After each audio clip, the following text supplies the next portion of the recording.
جب ابن ملجم لعین امام علی علیہ السلام کو ضربت لگا چکا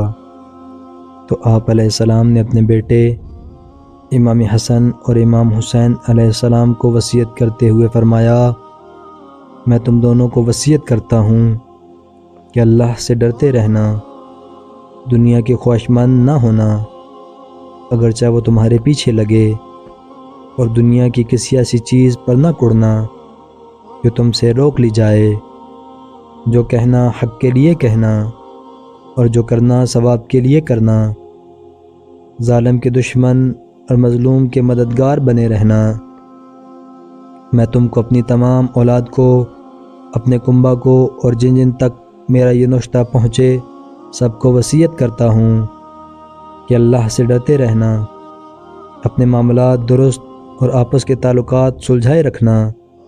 کیونکہ میں نے تمہارے نانا رسول اللہ صلی اللہ علیہ وآلہ وسلم کو فرماتے سنا ہے کہ آپس کی کشیدگیوں کو مٹانا عام نماز روزے سے افضل ہے۔ دیکھو، یتیموں کے بارے میں اللہ سے ڈرتے رہنا، ان کے کام و دہن کے لیے فاقہ کی نوبت نہ آئے اور تمہاری موجودگی میں وہ تباہ و برباد نہ ہو جائیں۔ اپنے ہمسایوں کے بارے میں اللہ سے ڈرتے رہنا، کیونکہ ان کے بارے میں تمہارے پیغمبر صلی اللہ علیہ وآلہ وسلم نے برابر ہدایت کی ہے، اور آپ اس حد تک ان کے لیے سفارش فرماتے رہے کہ ہم لوگوں کو یہ گمان ہونے لگا کہ آپ علیہ السلام انہیں بھی ورثہ دلائیں گے۔ قرآن کے بارے میں اللہ سے ڈرتے رہنا، ایسا نہ ہو کہ دوسرے اس پر عمل کرنے میں تم پر سبقت لے جائیں۔ نماز کے بارے میں اللہ سے ڈرنا،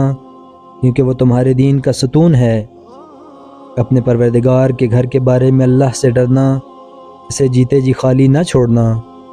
کیونکہ اگر یہ خالی چھوڑ دیا گیا تو پھر عذاب سے مہلت نہ پاؤ گے۔ جان، مال اور زبان سے راہ خدا میں جہاد کرنے کے بارے میں اللہ کو نہ بھولنا، اور تم کو لازم ہے کہ آپس میں میل ملاپ رکھنا اور ایک دوسرے کی اعانت کرنا،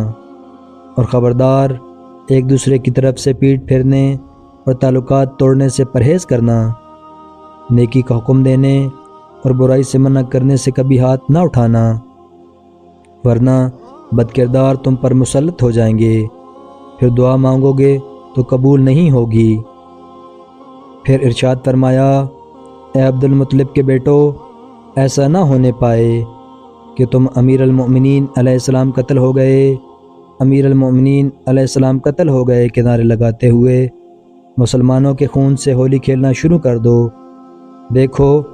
میرے بدلے میں صرف میرا قاتل ہی قتل کیا جائے، اور دیکھو جب میں اس ضرب سے مر جاؤں تو اس کے بدلے میں صرف ایک ہی ضرب لگانا، اور اس شخص کے ہاتھ پیر نہ کاٹنا، کیونکہ میں نے رسول اللہ صلی اللہ علیہ وآلہ وسلم کو فرماتے سنا ہے کہ خبردار کسی کے بھی ہاتھ پیر نہ کاٹو، اگرچہ وہ کاٹنے والا کتا ہی کیوں نہ ہو۔